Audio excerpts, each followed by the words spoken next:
Пожалуйста, отзыв после встречи. Ваши впечатления, эмоции. Мы,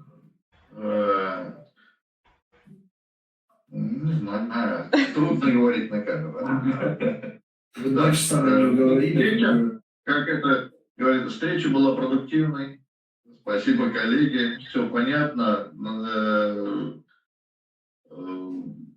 Постараемся максимально быстро реализовать все запросы и максимально плодотворно реализовать наши идеи.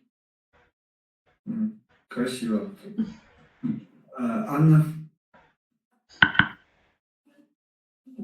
По первой встрече пока тяжело мне сориентироваться. Вот. Ну, в целом будем сотрудничать. Других вариантов нет. Очень удобно, когда нет других вариантов. Да. Не надо думать. Все Хорошо, отлично, так и записали.